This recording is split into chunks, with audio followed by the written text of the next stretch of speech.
Jain foundation की ओर से आयोजित प्राकृत पाठशाला में आप सभी का हार्दिक अभिनंदन है। मैं डॉक्टर इंदु जैन आप सभी का हृदय से वंदन और अभिनंदन करती हूँ।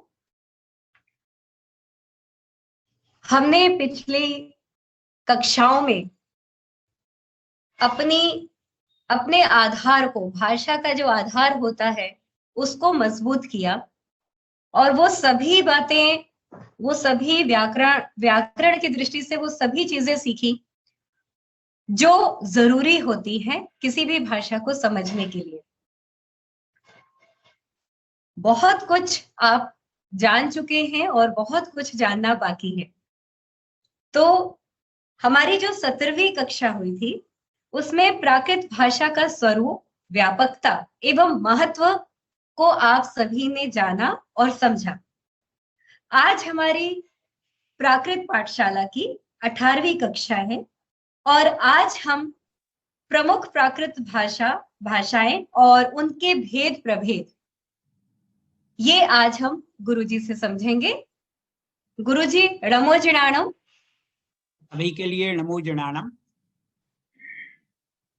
गुरुजी, हम चाहते हैं कि जिस तरह से प्राकृत भाषा का स्वरूप, व्यापकता एवं महत्व हम समझा और आज की कक्षा है प्रमुख प्राकृत भाषाएं, उसके भेद प्रभेद, तो इसका प्रारंभ करें। उसके पहले मैं नमोकार मंत्र से मंगलाचरण प्रारंभ कर देती हूँ, उसके बाद आप कक्षा प्रारंभ कीजिएगा। नमो अरिहंताणं नमो सेधाणं नमो आयरियाणं नमो उवछायाणं नमो लोये सवसाहुणं। नमो जिणाणं। गुरुजी एक मंगलाचरण इनमें से कोई आप जो पार्टिसिपेंट हैं में से मंगलाचरण कर देंगे। गुरुजी, अभी हमें लगता है कि हम आज का पाठ प्रारंभ कर लें। ठीक। और फिर क्योंकि आज पीडीएफ अभी शेयर किया हुआ है और उसके बाद हम अंत के भी प्रश्न होंगे। जितने भी पार्टिसिपेंट्स हैं, मैं सबसे कहना चाहूंगी जो भी आपके प्रश्न होंगे इस व्याख्यान के अंत में लिए जाएंगे और आप हैंड रेज करें तो आपका माइक ऑन कर दिया जाएगा। जी गुरुजी। हाँ, सभी के लिए नमो जिणाणम।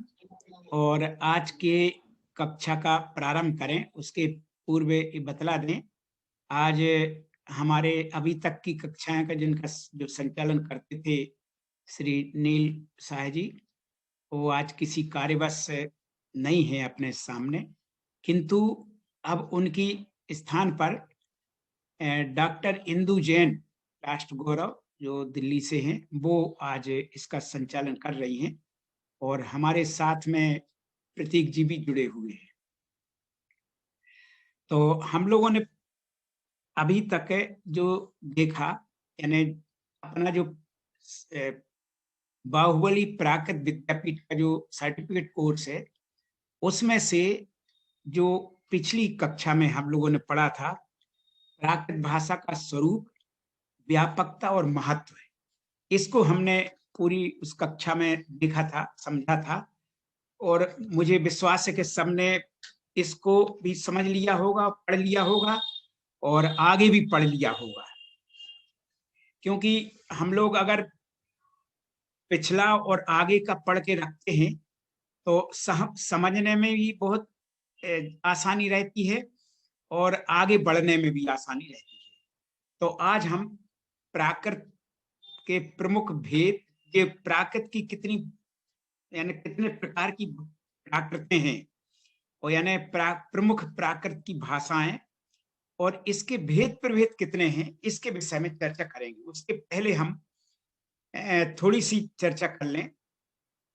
देखिए, हम लोग सामान्यतः ये जानते हैं कि प्राकृत भाषा है और प्राकृत एक भाषा है, ये सामान्यतः लोग जानते हैं। जैसे कि हम सोचते हैं कि चलो हिंदी एक प्रकार की है, हिंदी है, मगर आप देखते होंगे कि अलग अलग प्रांतों की हिंदी जो है, हिंदी ही अलग अलग प्रांतों की अलग अलग जो बोली होती है, बोलने का डायलॉग जो होती है, उसके अनुसार थोड़ा सा उच्चारण के अनुसार और कुछ शब्दों के अनुसार, क्योंकि भाषा हमेशा जन जो लोकल भाषा होती है, जो वहाँ की स्थानीय भाषा होती है, उसके शब्दों को भी ग्रहण करती है प्रमुख भाषा। तो आपने देखा होगा दिल्ली की हिंदी भी अलग तरह की है, बम्बई की हिंदी भी अलग तरह की है, और भी कई तरह की, महाराष्ट्र में जाएंगे तो थोड़ा सा अलग मिलेंगी। और जो आप लोक भाषाओं के क्षेत्र में जाएंगे, जैसे मान लीजिए कि आप अगर इधर भोजपुरी भोजपुर जहाँ क्षेत्र है, जहाँ पर भोजपुरी बोली जाती, तो वो लोग भी हिंदी बोलेंगे तो बहुत कुछ उसकी जो भोजपुरी मिश्रित है वो हो जाएगी। तो हम जो अपने विषय पर आ रहे हैं कि जैसे अलग अलग क्षेत्रों के हिसाब से हिंदी के अलग अलग भेद हो जाते हैं, उसी तरह से प्राकृत एक भाषा होते हुए भी क्षेत्रों की दृष्टि से अलग अलग भाषाएं हैं। अलग अलग भाषाएं ही नहीं, बल्कि थोड़ा सा अंतर से, थोड़े से अंतर से, व्याकरण के थोड़े से अंतर से, उच्चारण के थोड़े से अंतर से उन प्राकृतों में अलग अलग भेद हो गए। और आप देखेंगे कि जितनी प्राकृत के नाम हैं वो प्राय करके देशों के नाम पर है। जो प्राचीन देश होते थे ना पहले, मगध देश और सूरसेन प्रदेश, महाराष्ट्र प्रदेश, तो इस प्रकार के थे। तो उसी वहां की जो जनभाषा थी, जो वहां की जो प्राकृत थी, उसी के नाम पर वो प्राकृत का नाम पड़ गया। अब हम देखेंगे, देखिए काल की दृष्टि से भेद प्रभेद क्या होते हैं इसके। देखिए हर हर चीज का, जैसे हम अगर आज की जैसे हिंदी की कविता देखें या अपन कोई भी भाषा को देखें, तो जैसे कर्नाटक है, कर्नाटक में भी एक आज के समय जो कन्नड़ चल रही है वो प्राचीन कन्नड़ है, अंतर है। प्राचीन जो कन्नड़ है उसको आज के लोग नहीं समझेंगे, उस कन्नड़ को उतना नहीं जानेंगे, थोड़ा बहुत बोधगम्य तो हो जाएगी, मगर ये उसी प्रकार से तमिल की भी स्थिति है। और जो आज की जो हिंदी है, आज जो यहाँ की जो मतलब है हमारी राज्य भाषा है हिंदी, तो आप देखते होंगे कि हिंदी भी कहाँ से आई, इसको देख लें। हिंदी का विकास भी प्राकृत और अपभ्रंश से हुआ है। प्राकृत पूर्व अवस्था है, और फिर प्राकृत का ने जो अपना दाय यानी उत्तरदाय तो अपभ्रंश भाषा को सौंप दिया, और अपभ्रंश भाषा से हिंदी भाषा का विकास हुआ। आपने देखा होगा डायरेक्ट ये भाषा जो आज की हिंदी है वो नहीं आई। आप देखते होंगे जैसे कालिदास है, सूरदास रहे, कबीर रहे, तो कालिदास नहीं, ये तुलसीदास, सॉरी, तुलसीदास की हिंदी जैसे जो जो रामचरितमानस की हिंदी है वो अलग है। आप देखते होंगे कि अगर आप लोगों ने अपने कुछ जैन शास्त्रों को देखा होगा पुराने, जैसे पंडित टोलरमल जी के शास्त्र हैं या पंडित सदाशिव दास के शास्त्र हैं, जो उन्होंने जो हिंदी लिखी ढूंढारी में, तो वो अपभ्रंश से, प्राकृत से अपभ्रंश, और अपभ्रंश से वो पुरानी हिंदी आई, और पुरानी हिंदी के बाद आज की हिंदी आ गई। ये एक क्रमिक विकास हुआ है प्राकृत, ये प्राकृत के आधार पे। और एक एक बात ध्यान रखिएगा, जैसे अपभ्रंश भाषा है, अपभ्रंश का नाम भले ऐसा हो, दूसरे तरह का हो, पर होता क्या है कि ये जो भी भाषा आगे जाकर के थोड़ी सी बिगड़ जाती, मतलब उच्चारण की दृष्टि से और उस दृष्टि से बनती है, तो उस भाषा को भले उसको आप कहें कि ये अरे ये तो बिगड़ी हुई भाषा है, मगर वो भाषा का विकास कहलाता है। भाषा की बिगड़ना नहीं है, बल्कि ये एक भाषा से नई भाषा उत्पन्न हो रही, तो वो भाषा का विकास हो रहा है, ये है। अब हम चलते हैं प्राकृत के प्रमुख प्राकृत भाषाएं और इसके भेद प्रभेद। तो काल की दृष्टि से देख लीजिए, तीन प्रकार के, इसमें तीन कालों में विभाजित है प्राकृत का पूरा भाषा का विभाजन। एक आदि युग यानी आरंभिक, आरंभ में सबसे पहले प्राकृत इस तरह की रही, और मध्य युग और अपभ्रंश युग, ये तीन कालों में प्राकृत भाषा का विभाजन किया जाता है। अब आदि युग क्या, आदि युग माने सबसे प्रारंभ युग, उस समय किस तरह की प्राकृत रही है। आपने देखा है कि जब सभी जितने महापुरुष थे पहले के, दूसरी परंपराओं के, दूसरे धर्मों के, उन्होंने तय करके संस्कृत में अपने प्रवचन किए, संस्कृत भाषा में बोला। मगर वो जो जो संस्कृत में जैसे शास्त्र लिखे जाते थे पहले, तो उसको साधारण लोग नहीं समझ पाते थे। तो साधारण लोगों तक अपनी बात पहुंचे, जो जैसे भगवान महावीर और भगवान बुद्ध ने जो एक ऊंचाई प्राप्त की थी, जिस तत्व से, जिस ज्ञान से, वो ज्ञान सब तक पहुंचे। उनके मन में यही भाव थी, तो उन्होंने संस्कृत में प्रवचन नहीं किए, अपने प्रवचन किए जो उस समय जनभाषा प्राकृत थी, जो उस समय की राष्ट्रभाषा भी कह सकते हैं, प्राकृत थी, तो उसमें अपने प्रवचन किए। तो उनके समय की जो प्राकृत है और उसके थोड़े बाद की, यानी ये समझ लीजिए कि भगवान महावीर का ईसा से 600 साल पहले का समय है, यानी 2600 साल पहले भगवान महावीर हुए, उसी समय बुद्ध भी हुए। थोड़े थे, समकालीन ही थे, मगर थोड़े बुद्ध का थोड़ा उम्र की दृष्टि से थोड़े छोटे थे उनसे, भगवान महावीर से।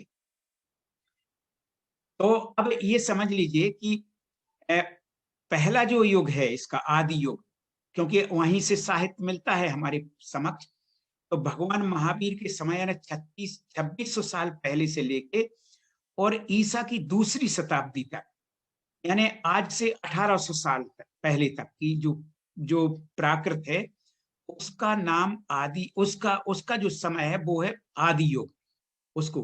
तो इनमें अब कौन कौन से साहित्य मिलता है, कौन सी प्राकृत मिलती है? तो सबसे पहले मिलती है शिलालेखी प्राकृत, यानी जो शिलालेखों में जो प्राकृत है।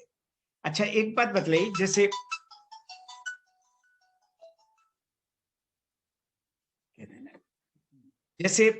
ये जैसे कहीं बोर्ड लगाते हैं, कहीं पर भी कोई भी, जैसे कर्नाटक में इस भाषा में बोर्ड लगेंगे, तो वहां पे लगेंगे कन्नड़ में, क्योंकि वहां की जनभाषा है और सब लोग समझते हैं उसको। और उसी तरह से कहीं भी जो भी हिंदी में, जैसे मान लो इधर आ जाए तो कोई बोर्ड लगाएगी सरकार के कहीं के यहाँ पे ये चीज है, रास्ता यहाँ है, तो वो हिंदी में लगाएगी। तो इस तरह की, तो क्या होता था कि उस समय पे जो जितने शिलालेख लिखे गए वो जन साधारण उनको पढ़ सकें, इस दृष्टि से शिलालेख है। तो इसमें शिलालेख की प्राकृत भी आर्ष प्राकृत, सबसे पहले इसके जो प्रमुख प्राचीन आदि युग के जो लेख, वो भाषा मिलती है वो आर्ष प्राकृत। आर्ष प्राकृत क्या है? आर्ष माने होते ऋषि भाषा, यानी जो महर्षियों के द्वारा भगवान, जैसे भगवान महावीर ने जो भाषा बोली वो कहलागी आर्ष प्राकृत। जैसे मान लीजिए कि कुछ इसमें इसकी विशेषता ये रहती है आर्ष प्राकृत की, कि इसमें व्याकरण तो चलती, पर व्याकरण के नियम कोई जरूरी नहीं कि जो व्याकरण के अनुसार ही वो भाषा रहे, मगर ये है कि सर्वज्ञ की भाषा जो होती थी, तो सर्वज्ञ की जो भाषा, सर्वज्ञ की जो वाणी होती थी, उसे अपन लोगों ने कह दिया आर्ष प्राकृत है। या जो हमारे ग्रंथ मिलते हैं, आगम मिलते हैं, उनकी जो प्राकृत है उसको भी आर्ष प्राकृत बोल सकते हैं। इसके बाद शिलालेखी प्राकृत, और शिलालेख प्राकृत को हमने बता दिया, जिस भाषा में शिलालेख लिखे हैं, जिस प्राकृत में, उसको शिलालेखी प्राकृत बोल देते हैं। वो उसको समझना भी थोड़ा सा कठिन है रहता है। इसके बाद आती है निया प्राकृत। निया प्राकृत क्या है? जैसे जो इधर भारत के बाहर जैसे निय प्रदेश कहलाते थे, चीन है, तुर्किस्तान है, तो वो सब जो प्राकृत थी वो निया प्राकृत कहलाती थी। और इसके बाद प्राकृत धम्मपद की प्राकृत। देखिए, आप लोगों ने बौद्धों के मुख्य ग्रंथों को सुना होगा, एक त्रिपिटक है ही, और एक उनका धम्मपद, इसका भी ये भी मिलता है।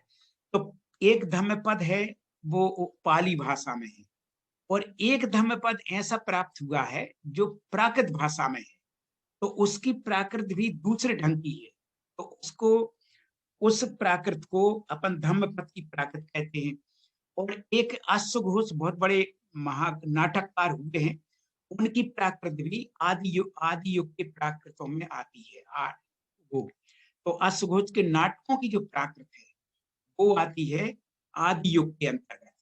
तो अब मैंने बता दिया आर्ष प्राकृत, शिलालेख की प्राकृत, नीना प्राकृत और धम्मपद की भाषा प्राकृत और कवि अश्वघोष के नाटकों की प्राकृत, ये आदि युग के अंतर्गत आती है। तो ये हुए। फिर इसके बाद नेक्स्ट पेज लेना। हाँ, नहीं, हाँ, बस बस बस यहीं से। हाँ, तो देखिए अब इसमें पाली, आर्ष प्राकृत हुई और पाली। पाली को मैंने बताया कि जो बौद्धों के ग्रंथ हैं, बौद्ध धर्म के, बुद्ध भगवान ने जिसमें प्रवचन किए हैं उसको पाली नाम दिया है। और जैसे जो धम्म पिटक, विनय पिटक, ये जो उनके 3 त्रिपिटक हैं, उनकी भाषा प्राकृत जो पाली है। और ये बता दें, पाली भी एक प्रकार की प्राकृत ही है। यानी जैसे पाली ये जो प्राकृत होती है, तो प्राकृत के अर्ध मागधी, मागधी, सौरसेन, ये भेद में उसी तरह से प्राकृत का एक भेद समझ लीजिए पाली भी है। पाली भी एक प्रकार की प्राकृत ही है। इस तरह से चलते हैं। अब अर्धमागधी प्राकृत चलते हैं अपन। तो अर्धमागधी प्राकृत कैसे है कि जो आचारांग, सूत्रकृतांग, समवायांग, स्थानांग, ये जो आगम ग्रंथ मिलते हैं वो अर्धमागधी प्राकृत में मिलते हैं। और ये भी अब हम लोग सब जानते हैं कि भगवान महावीर ने जिस भाषा में प्रवचन किए, जिस प्राकृत में, वो अर्धमागधी प्राकृत। अब अर्धमागधी कैसे कहते हैं? देखिए, अर्ध मागधी 2 शब्द हैं इसमें।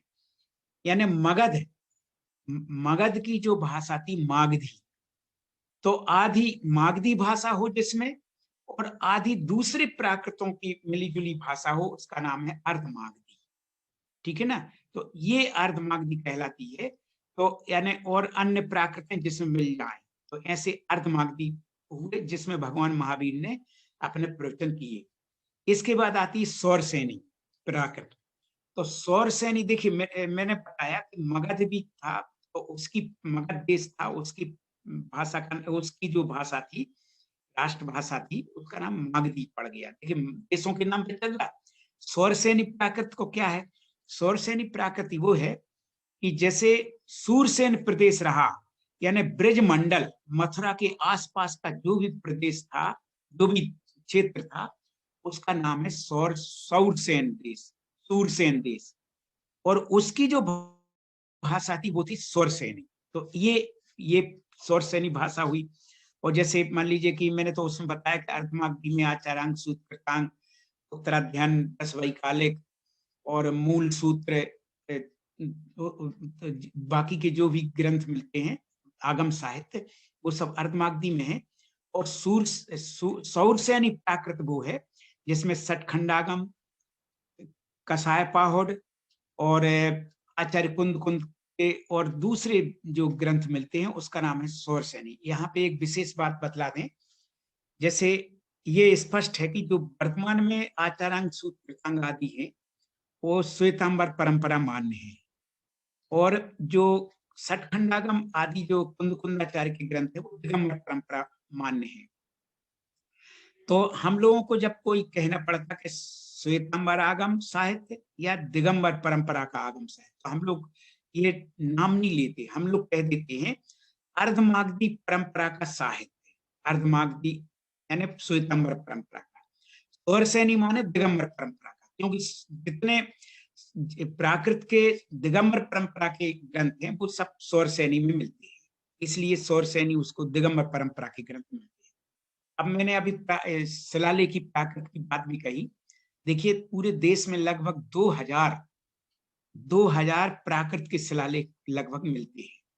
और अशोक ने जितने, आप अभी गिरनार जी जाएं तो केवल गिरनार जी में वंदना ना करें, अब तो आप लोग प्राकृत सीख रहे हैं, तो वहां पर जाकर के ये भी देखें कि अशोक के शिलालेख अलग से एक जगह बनी हुई है, एक जगह जहां पर बहुत बड़ी बड़ी शिलाएं रखी हैं और उन शिलाओं में शिलालेख लिखे हुए हैं, अशोक ने जो लिखाई थी शिलालेख, वो आज भी वहां पे हम लोग जाते हैं, हम जब भी जाते हैं उनको पढ़ते हैं, देखते हैं जा करके। तो ये जो गिरनार जी अपना तीर्थ क्षेत्र है, वहां जाकर के आप लोग उन शिलालेखों को भी देखिए, वो अशोक के लिखाए हुए शिलालेख है, प्राकृत भाषा में उनकी लिपि ब्राह्मी है, ये है। और दूसरा एक शिलालेख मिलता है जो हाथी गुम्फा का शिलालेख कहलाता है, और ये है उदयगिरी खंडगिरी, यानी जो आप यहाँ ये जाए जब कभी भुवनेश्वर, भुवनेश्वर से थोड़ी दूर पर उदयगिरी खंडगिरी जो कहलाता है, खारवेल की गुफाएं हैं वहां पर। तो खारवेल ने जो गुफाओं में जो शिलालेख लिखा है, तो विशेष करके छोटे छोटे हैं, बाकी तो उसमें एक हाथी गुम्फा यानी 16 17 पंक्तियों का लेख है, और बिल्कुल इतनी एक अंदर नीचे गुफा है, इसके ऊपर एक शिला रखी हुई है। तो वो जो शिला है उस पे 17 पंक्तियों का लेख प्राकृत भाषा ब्राह्मी लिपि में लिखा हुआ है। तो वो महाराजा जो खारवेल थे, उन्होंने लिखवाया था, और उसकी सबसे पहले लिखा हुआ है नमो अरिहंताणम नमो शब्द सिद्धाणम, यानी अरहंत जो पंच नमस्कार मंत्र है, इसके केवल 2 पद शुरू के लिखे हुए हैं वहां पे। तो इससे सब सिद्ध होता है कि ये जो खारवेल था बहुत बड़ा, मतलब ये बहुत बड़ा राजा महाराजा था, और कलिंग देश का राजा था। तो उसने अपनी 17 पंक्तियों के लेख में जो ब्राह्मी लिपि और प्राकृत भाषा में है, उसमें उसने पूरे अपना किस तरह से हमने राज्य किया, किस तरह की प्रजा को सुख दिया, और कहाँ कहाँ से क्या हुआ कि कलिंग का में एक वो एक ऐसा कहते हैं कलिंग जिन, यानी जिनेंद्र भगवान की, जो जिनको आदिनाथ भगवान कहते हैं, उनकी एक बहुत प्रसिद्ध और अतिशयकारी मूर्ति थी वहां कलिंग जो उदयगिरी खंडगिरी वहां पर। तो उसको मगध देश के कोई राजा ने आक्रमण करके और वो अपने मगध देश में ले गए थे। तो जब एक खारवेल ने अपने राजपाट संभाला, तो इसने सबसे पहले जाकर के वहां वहां को उस राजा को मगध को पर विजय प्राप्त की, और वहां से वो कलिंग जिन की जो प्रतिमा थी, जो कलिंग जिन यानी जो वहां के जो जिनेंद्र भगवान को जो देव मुख देव थे वहां के, उनकी उस प्रतिमा को ला करके अपने यहाँ स्थापित किया था। ये एक उस शिलालेख में लिखा हुआ है। और एक और बात उसमें लिखी है कि उसकी 10वीं पंक्ति में जब अपना भारत देश का संविधान बना स्वतंत्रता के बाद, और इसमें अपने देश का नाम क्या रखा जाए, जब ये निर्णय होना था, तो उस समय पे सबसे पहले प्रमाण मांगा गया। कहते हैं नेहरू जी ने कहा कि भाई हमें कोई ऐसा प्रमाण दो जो देश का नाम क्या था पहले, भारतवर्ष था, तो भारतवर्ष के शिलालेख ही प्रमाण होगा, उसी का नाम चलेगा। तो वहां पर 10वीं पंक्ति में भारतवर्ष यानी भारतवर्ष का सबसे पहला नाम उसी उदयगिरी खंडगिरी की हाथी गुम्फा लेख में वो मिला हुआ है। 10वीं पंक्ति में भारतवर्ष, जब वो प्रमाण दिया गया तो अपने इस देश का नामकरण हुआ भारतवर्ष, ये संवैधानिक नाम हुआ है। तो ये एक इतिहास है, इसके विषय में मैंने बताया। अब आगे चलते हैं निया प्राकृत में। मैंने जैसे अभी पहले बता दिया, चीन तुर्किस्तान की जो भाषा थी वो भी एक प्रकार की प्राकृत है। ध्यान रखिए, ये मत समझिए केवल भारतवर्ष में प्राकृत चाहिए, बल्कि भारत के सीमांत जो प्रदेश रहे हैं, इतना थी कि और भी जो जैसे पाकिस्तान के बाहर जो और भी जो अफगानिस्तान वगैरह में, तो वहां की प्राकृत भाषा चलती थी, मगर वहां की प्राकृत भाषा थोड़ी दूसरे तरह की थी। तो चीन और तुर्किस्तान की जो भाषा थी उसका नाम था निया प्राकृत। अब धम्मपद की प्राकृत के विषय में मैंने बता दिया है कि एक प्राकृत भाषा में जो खरोष्टी लिपि में मिला है वो वो धम्मपद, उसको धम्मपद की प्राकृत कह दिया। और 5वीं है अश्वघोष के नाटकों की प्राकृत। अश्वघोष ने अनेक नाटक लिखे हैं, और उनके जो नाटकों की जो प्राकृत अलग तरह से है, थोड़ी सी हटके इस प्राकृत से जो आज हम लोग पढ़ते हैं, तो उसका नाम ही रख दिया कि अश्वघोष के नाटकों की प्राकृत।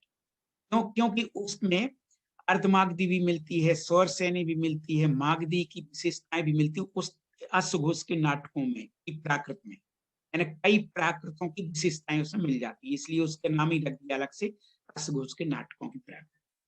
अब देखिए, अब ये पहला अपना आदि युग में इतनी भाषाओं के भेद चलते थे, उसके अंतर्गत आते थे, तो वो बात हुई। अब आते हैं मध्य युग। मध्य युग जो है, थोड़ा सा ऊपर कर, ऊपर, हाँ हाँ हाँ, ठीक ठीक ठीक, बस बस बस, हाँ। मध्य युग, देखो, अब देखो हमने अपन यहाँ पर देखा कि ईसा से 6ठी शताब्दी पूर्व और ईसा के बाद की दूसरी शताब्दी तक, ये जो 800 साल का समय था, वो आदि युग की प्राकृत कहलाती। और मध्य युग की प्राकृत है जब ईसा की दूसरी शताब्दी तक हमने वहां डाल दिया, तो ईसा की दूसरी से लेके 6ठी शताब्दी तक, यानी 1800 से 1400 साल तक के जो पहले की जो भाषा थी, वो मध्य युग की प्राकृत कहलाती है। और इसमें अनेक प्रकार के प्राकृतों के प्रयोग हुए और अनेक प्रकार के साहित्य, जैसे सबसे पहले आप देखेंगे कि अभिज्ञान शाकुंतलम में, कभी आप लोगों ने कालिदास के नाटक को अगर देखने का मौका मिला हो, कई जगह उसको प्रदर्शित किया जाता है। और तो कालिदास ने इस मध्य युग की प्राकृत का प्रयोग किया है। कई अलग अलग जो तरह के पात्र हैं, वो अलग अलग तरह की प्राकृत उसमें बोलते हैं।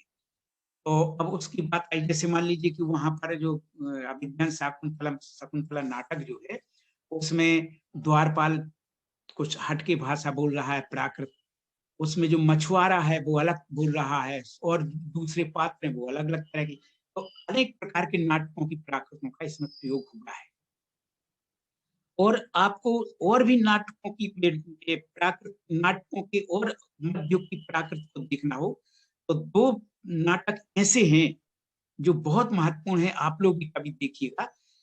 मतलब महाकवि भास ने, जैसे स्वप्न भाषा दत्ता वगैरह जो कुछ नाटक और भी लिखे गए हैं, वो सब मध्य युग के अंतर्गत आती है। तो उसमें भी विभिन्न प्रकार की प्राकृतों का प्रयोग है।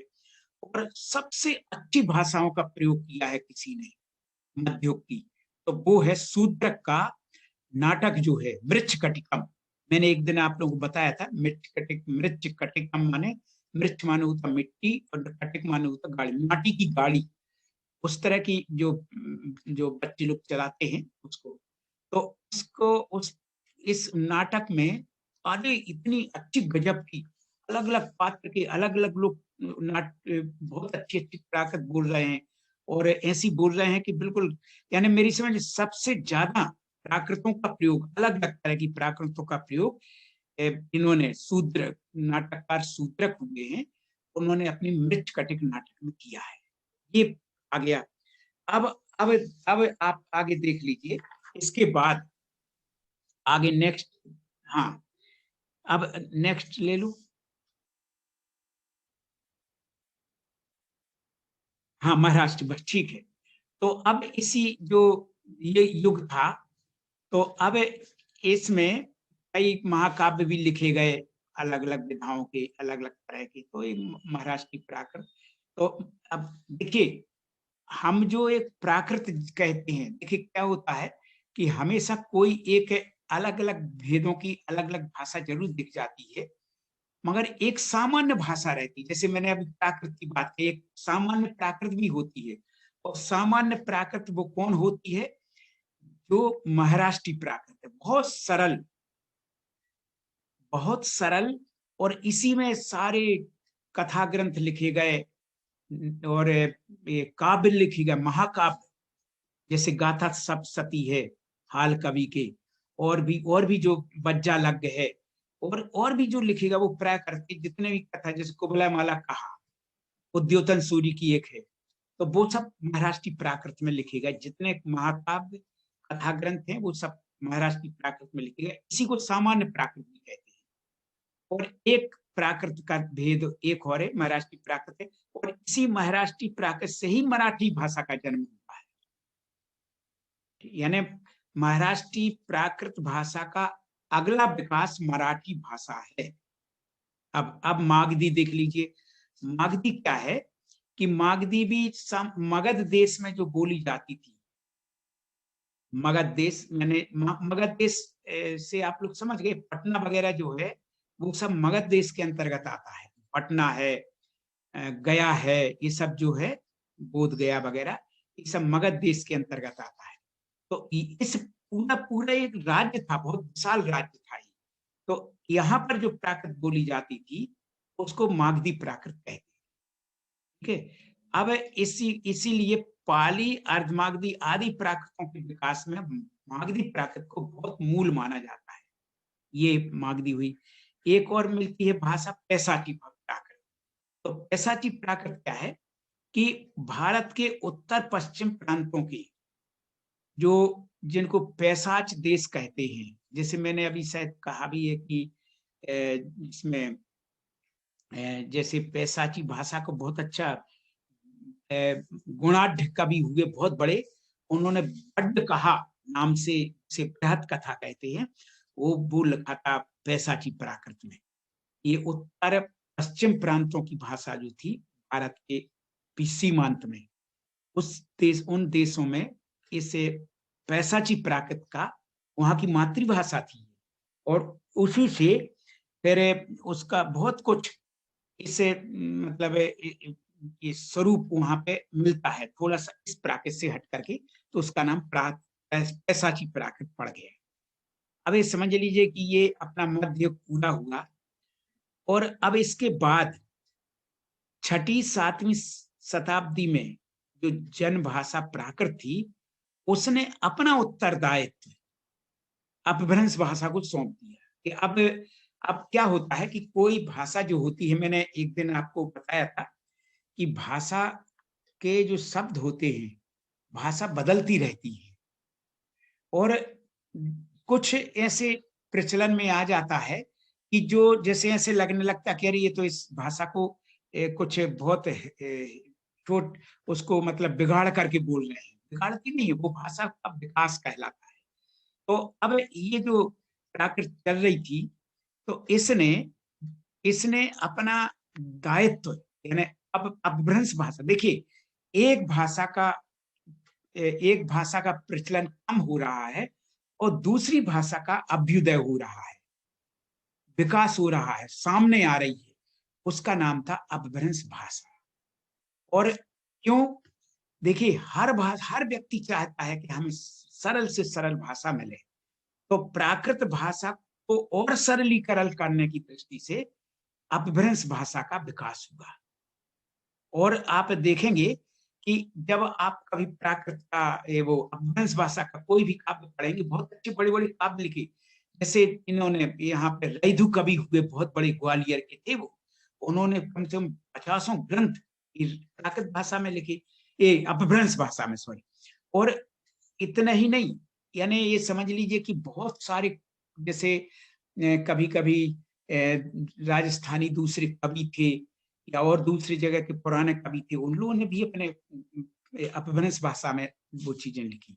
तो ये अब जैसे प्राकृत एक धर्म निरपेक्ष, संप्रदाय निरपेक्ष भाषा रही है, उसको सबने अपनाया। यद्यपि ये अलग है कि जैनियों का, चूंकि भगवान महावीर ने इन प्राकृत भाषा में ही अपने देशना दी थी, इस दृष्टि से प्राकृत के आगम साहित्य, जो आगम साहित्य है वो प्राकृत भाषा में, तो जैनियों में ज्यादा प्राकृत का मिलता, मगर ऐसा नहीं है।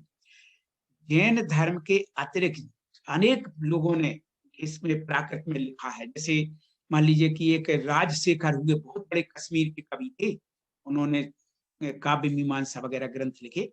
तो अब उन्होंने जो कर्पूर मंजरी, एक सट्टक, यानी छोटे नाटक, सट्टक बोलते थे उस समय, वो पूरा प्राकृत में है। तो ऐसा नहीं है, दूसरे लोगों ने भी बहुत सारे, हम कभी मौका लगेगा, कितने महाकाव्य और नाटक और कितने लोगों ने दूसरे कवियों ने लिखे, बड़े बड़े महान कवियों ने, जो जैन नहीं थे, उन सब ने लिखे हैं बहुत सारा साहित्य।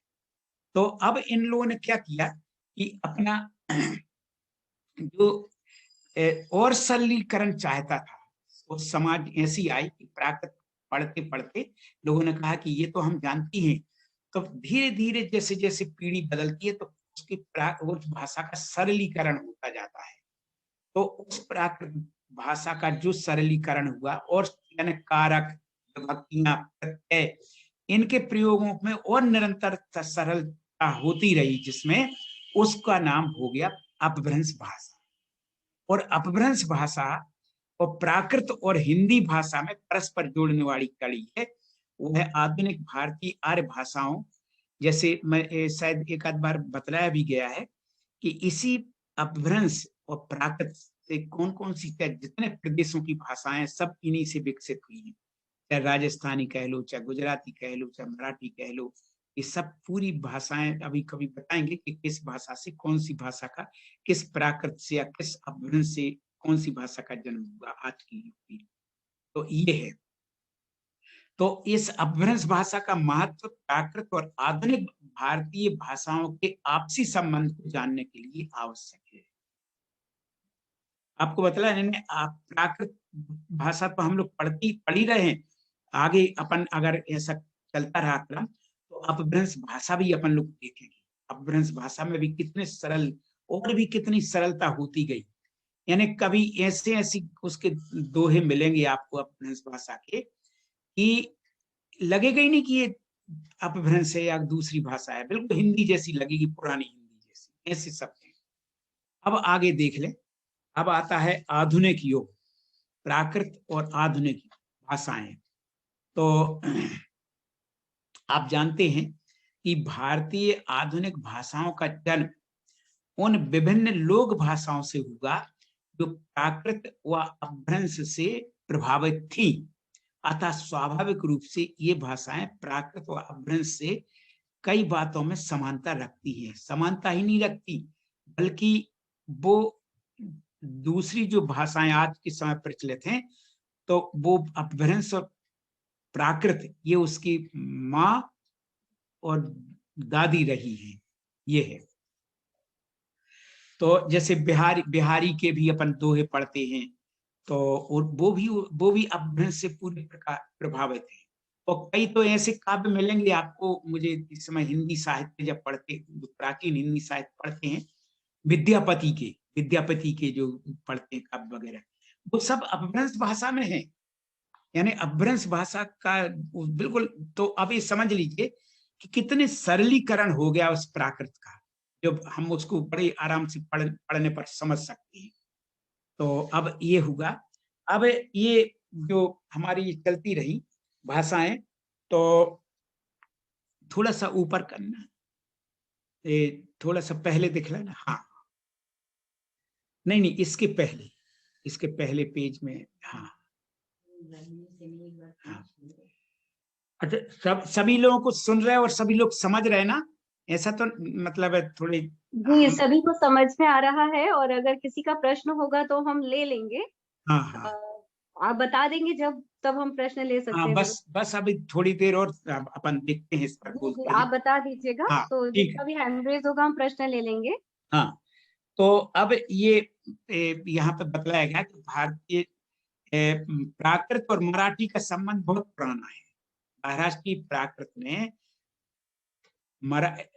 मराठी भाषा के विकास में महत्वपूर्ण भूमिका निभाई है।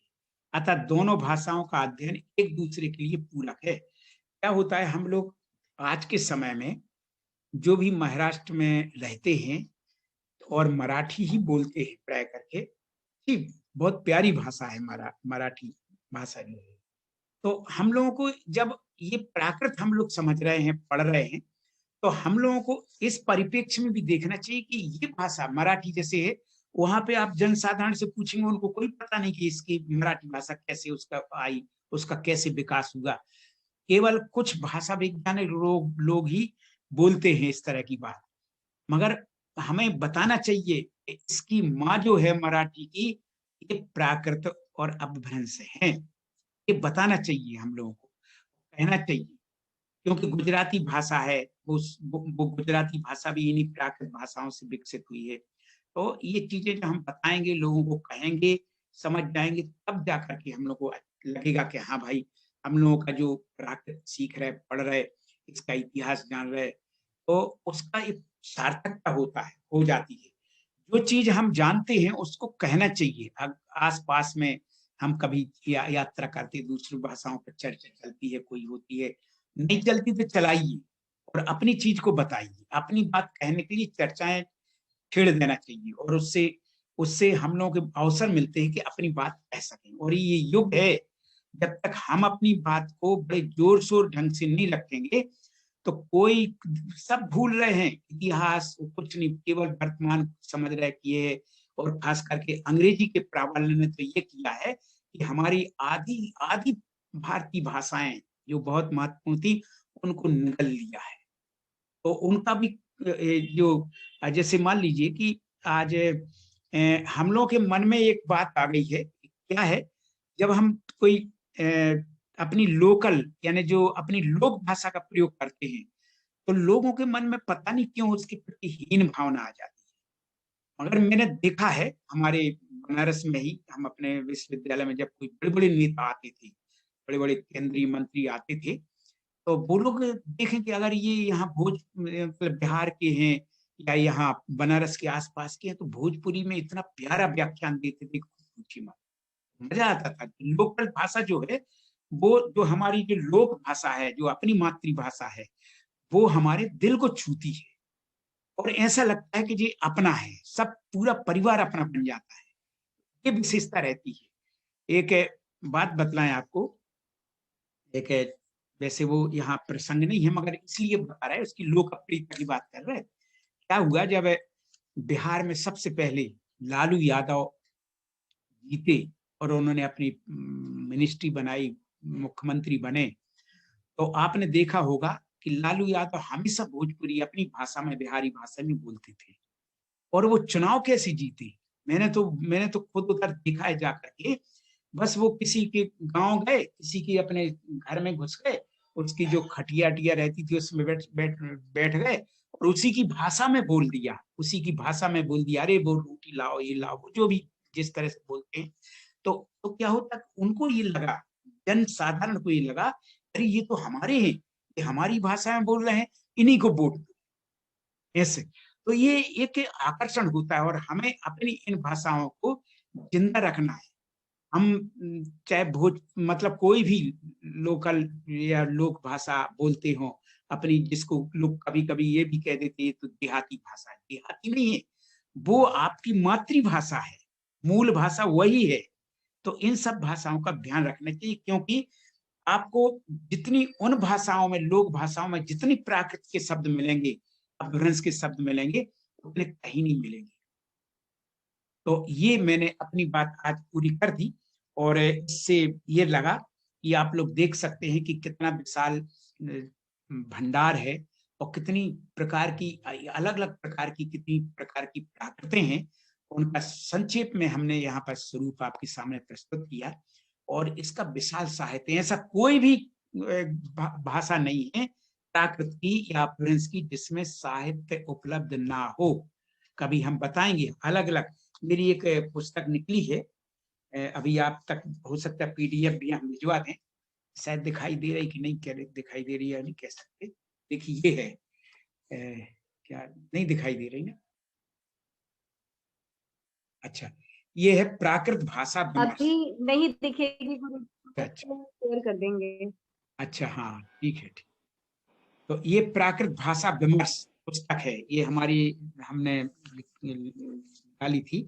और ये, इसमें आपको पता चलेगा कि जितनी प्राकृतों के भेद मैंने बतलाए हैं, यहाँ पर हमने बतलाया, उन सब का कौन कौन सा साहित्य है, कितना साहित्य है, किस समय का था, किसका लिखा हुआ है, सारा विवरण इस छोटी सी पुस्तक में आपको मिल जाए। हम इसको आपको पीडीएफ भी भेज देंगे बाद में जाकर के। तो ये है, क्योंकि हमें अपने इनका प्रचार प्रसार भी करना है, अपनी इतनी समृद्ध भाषा है, इतना विशाल साहित्य है, तो हमें चाहिए कि हम इन भाषाओं का प्रचार करें, प्रसार करें और इसको जानें। सबसे पहले तो जानना चाहिए अपने हमें। जब इन भाषाओं को जान जाते हैं, इनका समझ लेते हैं और इनको प्रयोग में ले आते हैं, तो हमें एक बहुत बड़ा आत्मविश्वास आ जाता है। और उसके आधार पे हमें दूसरे को जब हम बताते हैं तो बड़े बड़े विश्वास पूर्वक बताते हैं। तो ये प्राकृत मैंने बतलाया। अब आप लोग कुछ बातें पूछ सकते हैं, कुछ और भी बातें उसी विषय में हम बताएंगे आपके सामने, क्योंकि मैं जो अभी जो हम चल रहे हैं, हमने आज इतने संक्षेप में केवल भेद प्रभेद बतलाए। अब इनमें कौन कौन सा साहित्य, साहित्य के विषय में भी बतलाएंगे। और ये केवल 2-4 क्लासों में आपका ये पूरा शुरू का हो जाएगा।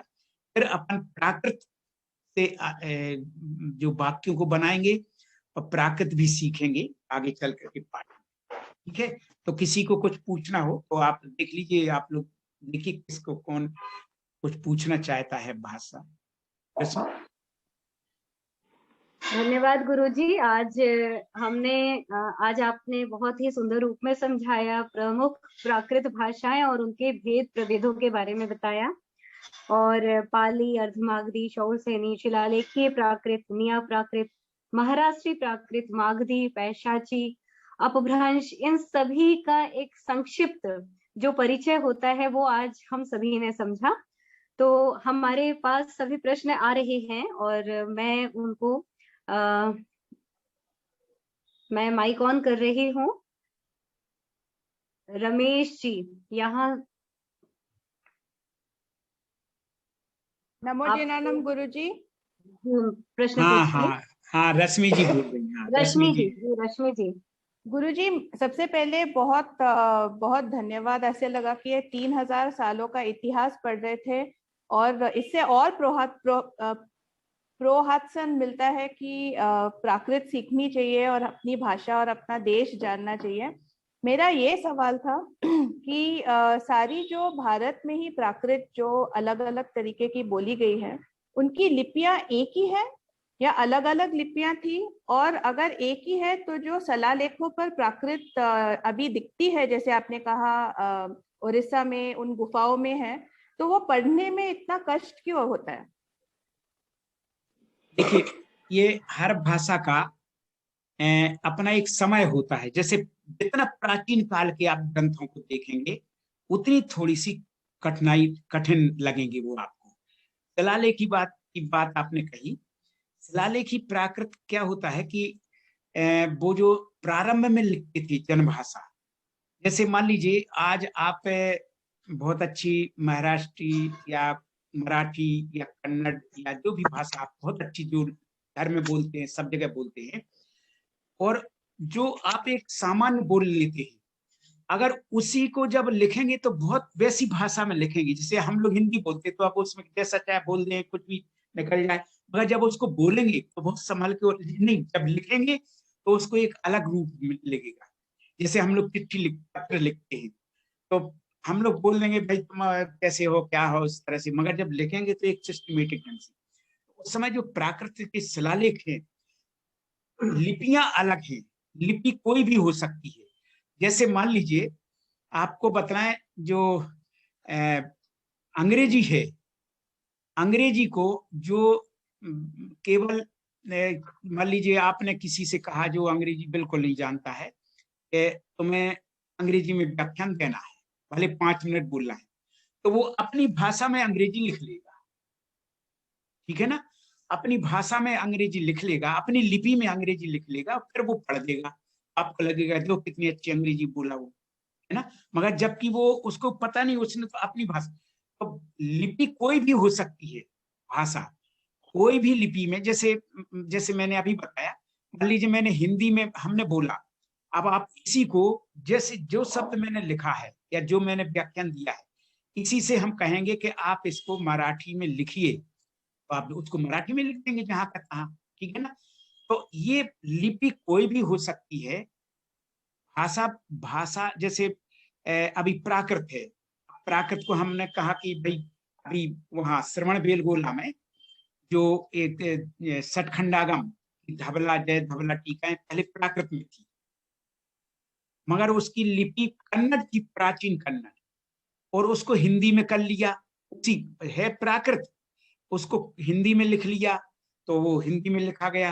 अब ये जो वहां के भट्टारक स्वामी जी हैं, चारुकीर्ति स्वामी जी, अब उसको फिर से कन्नड़ में करा रहे हैं। जो हिंदी में छप गया है उसको फिर से बिल्कुल कन्नड़ लिपि में कर रहे हैं। ठीक है ना, करा दिया है उन्होंने, बहुत से उसके प्रकाशित हो गए हैं वॉल्यूम। तो बता रहे हैं कि लिपि कोई हो सकती है, मगर हाँ समय के हिसाब से भाषा में थोड़ी सी वो फर्क पड़ता है कि प्राचीन आप जितनी भाषा देखेंगे तो थोड़ी कठिनाई होगी। ठीक है ना, बात की भाषा वो सरल होती जाती है जैसे जैसे आगे बढ़ते हैं। ये सरलीकरण का प्रवृत्ति है उसकी, भाषाओं की। ठीक है। धन्यवाद गुरुजी। ये संदीप कांति जी पूछना चाह रहे हैं क्या कुछ? नमो जड़ालम गुरुजी। अच्छा, हाँ बोलिए। मैं एक प्रश्न था मेरा, ये आपने पिछली कक्षा में एक आपने कमेंट किया था समण सुतम के बारे में। हाँ। समण सुतम ग्रंथ जो है ये भी प्राकृत भाषा का ग्रंथ है, तो ये क्या, इसके मूल लेखक कौन है? हाँ, ऐसा है, ये संकलन ग्रंथ है। हाँ। ये अभी जब भगवान महावीर की 25वां निर्माण महोत्सव मनाया जा रहा था, तो विनोबा भावे की भावना थी कि जैनियों का कोई भी एक प्रतिनिधि ग्रंथ नहीं है जिसे हम बता सकें कि जैन ग्रंथ है जिसमें सब विषय हों। तो जिनेन्द्र वर्णी जी ने उसको श्वेतांबर परंपरा के आगमों से, दिगंबर परंपरा के आगमों से लेके विषय वाइज अहिंसा पर कहाँ पर बहुत अच्छी चीजें हैं, चाहे आचारांग में हो चाहे उत्तराध्यान में हो, उसको ले लिया। कुछ दिगंबर परंपरा के ग्रंथों में था, तो उन्होंने विषय वाइज अलग अलग तरह के, उन्होंने भेदभाव नहीं किया। सबसे अच्छी गाथाएं जहां पर मिली उसको संकलित कर दिया गया। भगवान महावीर के निर्माण महोत्सव पे इसका संकलन हुआ था, और जिनेन्द्र वर्णी जी बनारसी में रहती थी, यहीं से उन्होंने संकलन किया था। मैं तो मिलता रहता था उस समय पर। तो ये कोई मतलब प्राकृत भाषा में है, सब प्राकृत के हैं गाथाएं हैं, पर वो जैनियों का प्रतिनिधि ग्रंथ है उस समय पे। संकलन ग्रंथ करीब उसमें समझ लीजिए 150 ग्रंथों से 200 ग्रंथों से उसमें गाथाएं संकलित हैं। जी नहीं, ठीक है, थैंक यू, धन्यवाद।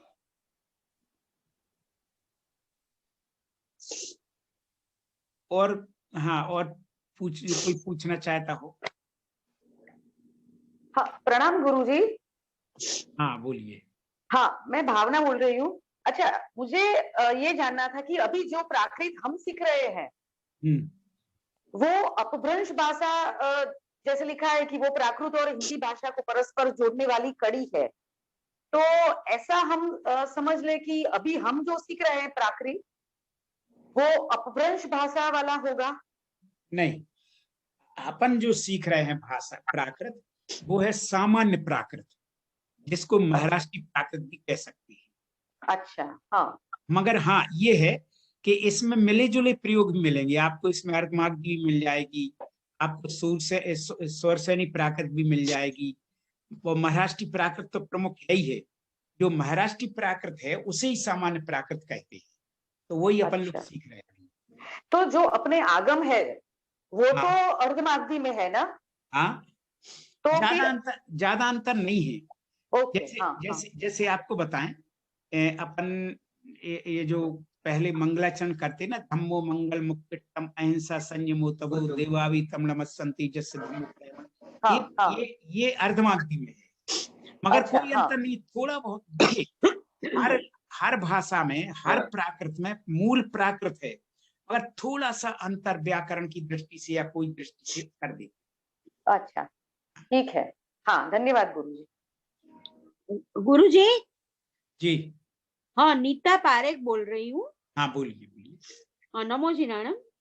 नमो जी। मेरा ये आपने जो बोला दिगंबर का ग्रंथ है, हाँ, दिगंबर का जो आपने बोला वो ग्रंथ का 2-3 नाम बताए। हाँ, जैसे सठखंडागम, हाँ, कसाय पाहुड़, कसाय पाहुड़, अच्छा। हाँ, डा नहीं, डा, हाँ, डा पाहुड़।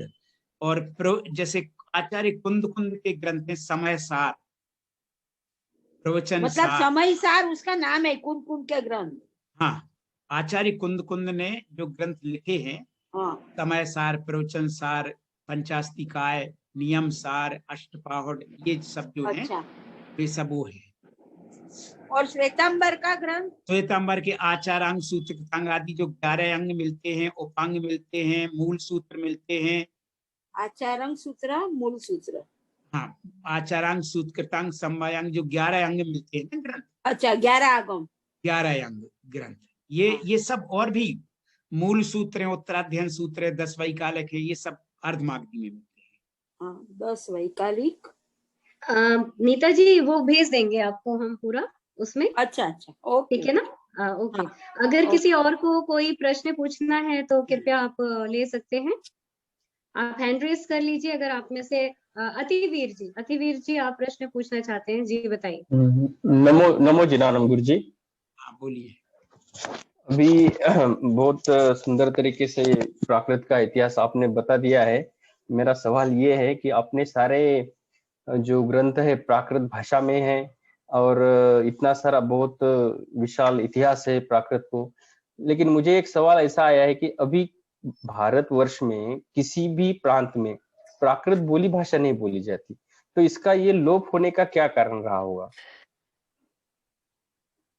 ये क्या होता है, एक दूसरी भाषाओं का एक भाषा, ये जो जब जब किसी चीज का दबाव पड़ता है ना, दबाव जब पड़ता है तो दूसरी भाषा थोड़ी कम हो जाती है। लोप नहीं हुई, ध्यान रखना, लोप नहीं हुई, वो थोड़ा सा जैसे कभी कोई हाशिए पे चले जाती नहीं कोई चीज, तो वो चली गई, उसका प्रचलन कम हो गया। और हम लोगों का ये जागृति तो अब आई है, ये समझ लो 10-15-20 साल में कुछ जागृति आई है इसके प्रति, नहीं तो कहाँ कहाँ का सब वो मतलब केवल शास्त्र थे हमारे प्राकृत भाषा में थे।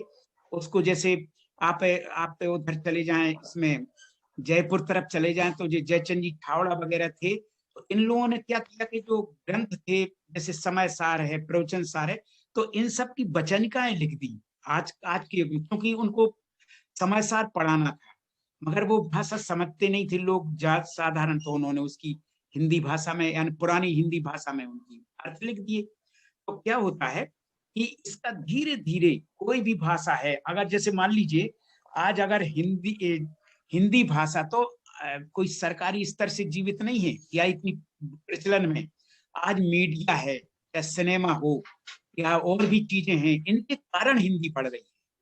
तो कोई एक भाषा का जो अंग्रेजी भाषा के दबाव से अनेक भाषाएं लुप्त हो गई, ये समझ लीजिए। तो उसी प्रकार से अपनी ये जो प्राकृत भाषा है, ये जब और दूसरी भाषाओं का इतना प्राबल्य पूरे देश में हो गया और प्रतिष्ठित भाषाएं बन गई, और इसको लोगों ने हीन भावना से ग्रसित होकर के और हीन मानने लगे इसको, तो ये धीरे धीरे प्रचलन की बाहर हो गई। मगर अब ऐसा है, अब सब लोग इसको बड़े गौरव के साथ पढ़ रहे हैं, समझ रहे हैं, और निश्चित समझिए इसी तरह प्रवाह पूरे देश में चल रहा है।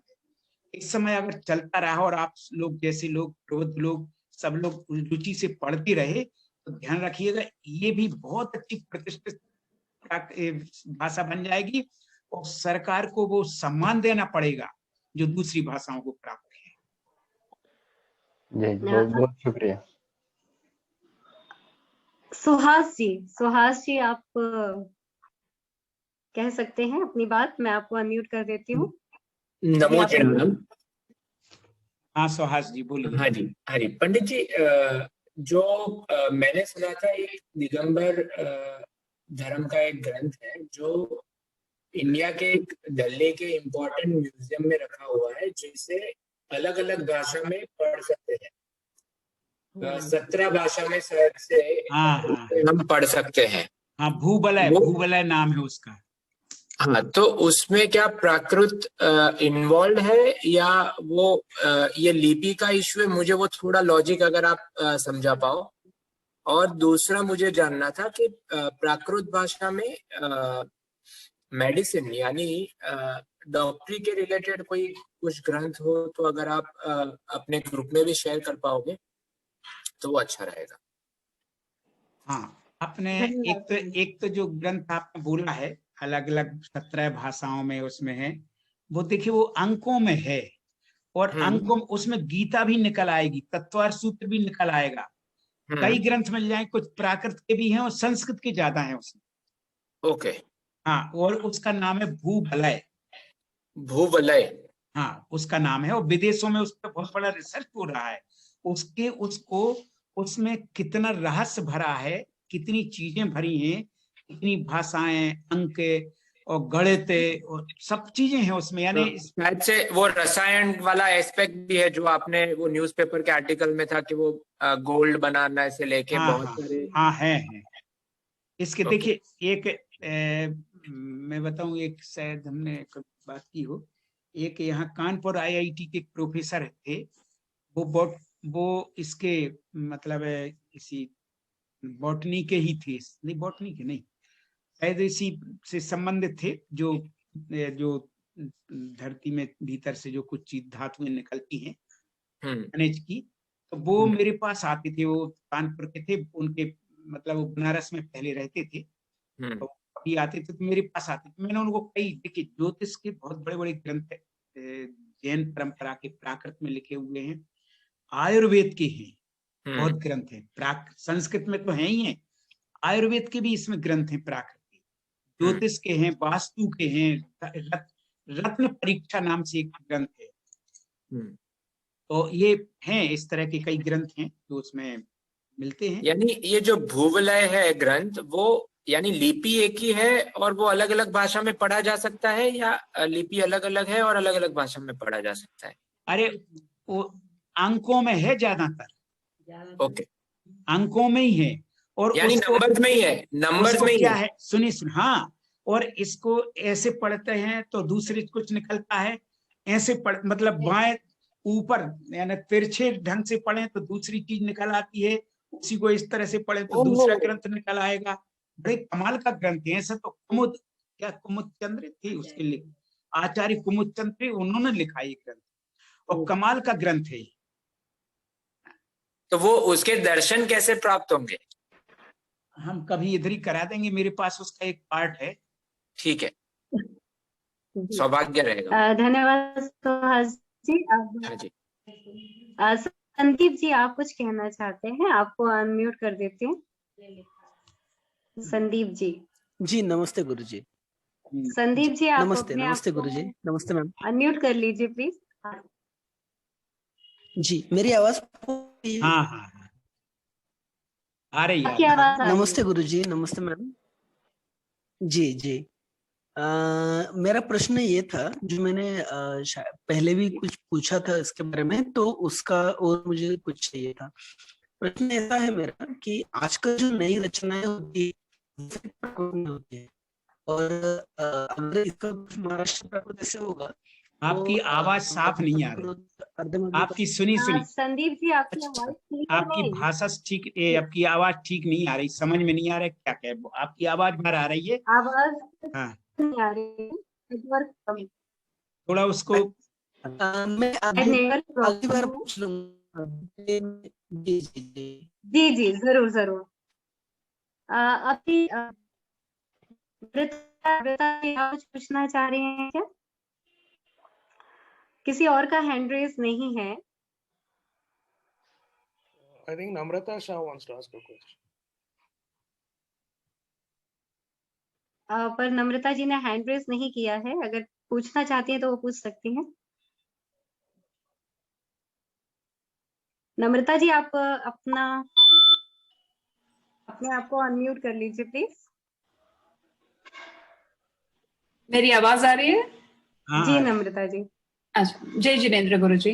गुरुजी, तो ये वेस्टर्न की सब भाषा है, उनका भी बोलते हैं कि संस्कृत प्राकृत सभी भाषा की माँ है, तो क्या ये अंग्रेजी भाषा की भी रूट्स इसी भाषा से आते हैं, संस्कृत प्राकृत से? नहीं, ये ऐसा इतनी दूर नहीं पहुंची प्राकृत, इस अंग्रेजी से कुछ नहीं। हाँ, शब्द कुछ जरूर कुछ मिल जाते हैं तो वो भी अपन लोग मिला लेते हैं, ऐसा कुछ ऐसा नहीं है उससे, अंग्रेजी से कोई वो नहीं। अच्छा ठीक है, धन्यवाद गुरुजी।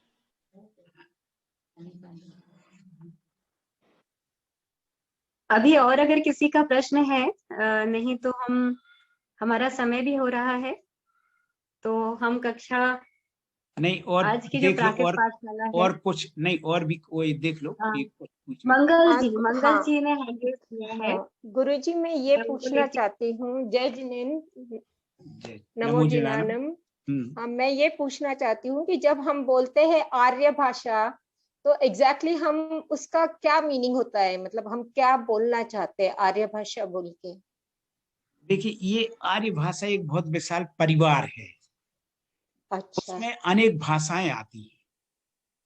ओके। हाँ, ये कोई एक क्या होता है कि भाषा समूह है, और जिसको हम फैमिली भी कह सकते हैं, उस भाषा की आर्य भाषा परिवार और दूसरी भाषाएं परिवार, तो उसके अंतर्गत ये संस्कृत और प्राकृत वगैरह उसी के अंतर्गत आते हैं।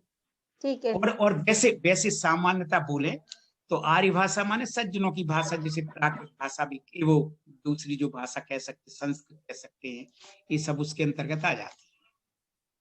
ठीक है गुरुजी, थैंक यू गुरुजी। नितिन जी ने हैंड रेज किया है। नितिन जी, आप अपने आप को अनम्यूट कर लीजिए प्लीज। नमो जिनानम गुरुजी। हाँ बोलिए। नमो जिनानम गुरुजी। नमो जिनानम। मेरा एक प्रश्न ये है गुरुजी कि यदि अपन जब आवाज आ रही मेरी? हाँ। मेरा ये प्रश्न है गुरुजी कि जब हम सामान्य वार्तालाप प्राकृत में करेंगे तो एक दूसरे का जब नाम उच्चारण करते हैं, तो जैसे मेरा नाम नितिन है, नितिन, तो इसको जब प्राकृत वार्तालाप के दौरान मम नामम नितनो अच्छी बोलेंगे कि नितनो अच्छी बोलेंगे? ना उच्चारित करेंगे या ना उच्चारित ही करेंगे? नहीं, ऐसा है, ये आपको नाम यथावत बोलना है, ठीक है ना। केवल अपन अगर उसको प्राकृत से बोल देते हैं तो उसमें चूंकि अपन सामान्यता ओ लगा देते हैं, है ना, तो इस दृष्टि से कह सकते हैं मम नाम नितिनो अथि, ठीक है ना। और नहीं तो नितिन जैनो अथि, इस तरह से बोल देते हैं। मगर स्पष्ट समझ में आ गया, नहीं तो नितिन की भी प्राकृत बन जाएगी, ठीक है ना। और किसी को अगर प्रश्न लेना है तो आप बता सकते हैं। ये सुनिए, ये शायद प्रोफेसर अनेकांत जी भूवलय की कुछ प्रतियां दिखा रहे हैं अभी इस पर, उनको प्रतीक जी आप उनको को होस्ट बना दीजिए तो वो स्क्रीन शेयर कर सकते हैं। वो भूवलय ग्रंथ के देख ले, वहीं पे उनके पास है तो वो दिखा रहे हैं जी। प्रतीक जी आप डॉक्टर अनिकांत जैन जी को को होस्ट बना दीजिए तो वो शेयर कर पाएंगे स्क्रीन।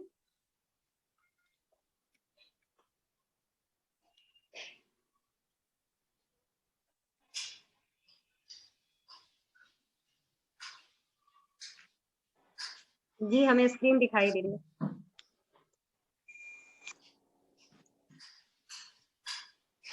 गुरुजी स्क्रीन दिखाई दे रही है। जी गुरुजी स्क्रीन दिखाई दे रही है। हाँ, ये तो हस्तलिखित ग्रंथ है जो उन्होंने लिखा होगा। ये हस्तलिखित है श्री ये जो है, नहीं ये श्री भूवलय नहीं है ये। अच्छा ये अलग है। ये बालचरियु है, श्री बालचरियु, श्री पालचरित है। अच्छा ये अपभ्रंश भाषा में है, सुनिए, श्री पालचरियु, यानी ये श्रीपाल चरित, ये अपभ्रंश भाषा का काव्य है। ये भूवलय अलग है। हाँ, ये पेरिस फ्रांस में ये कॉपी उपलब्ध रही है जी। हाँ, वहां से की है, मगर ये भूवलय नहीं है। अच्छा, ये श्रीपाल चरित जो है, श्रीपाल हुए ना जो, उनका चरित है। देखो इसमें से अपन जैसे 1 मिनट हम अगर थोड़ा फिर से करो तो हम उसमें 1-2 एक पंक्ति पढ़ के बता दें।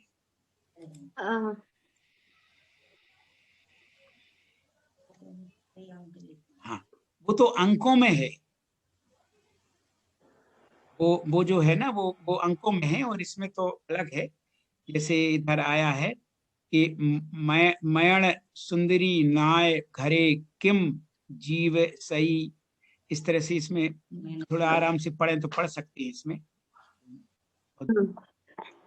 धन्यवाद। चलिए बहुत धन्यवाद। कम से कम दिखाए तो हस्तलिखित ग्रंथ देख लिए ना लोगों ने, सब जितने लोग पढ़ रहे हैं। तो हस्तलिखित ग्रंथ प्राचीन कितने होते थे, कैसे थे देख। और ये पेरिस में की लाइब्रेरी में उपलब्ध होगा। देखो अपने यहाँ से कितने शास्त्र दूसरे देशों में चले गए, उसका ये उदाहरण है।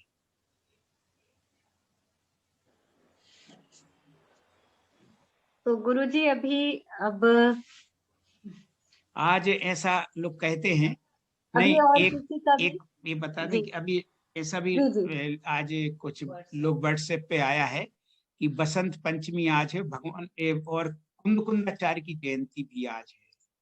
ये भी कहते हैं 2000 साल पहले कुंदकुंदाचार्य हुए हैं, तो उनकी भी जयंती है।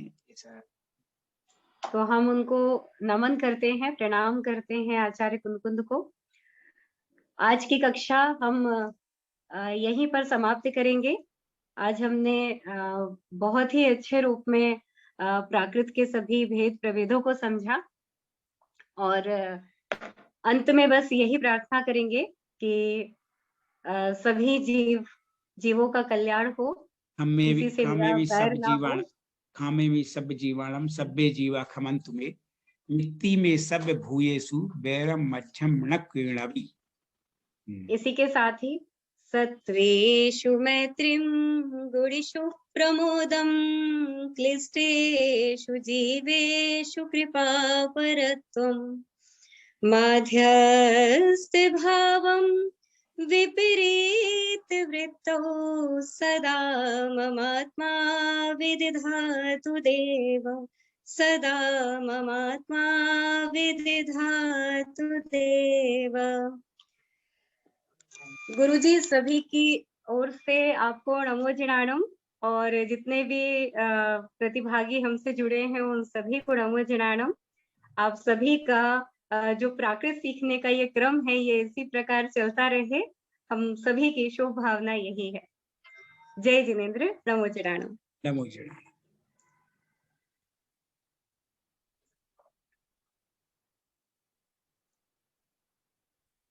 प्रतीक जी, अब आप मीटिंग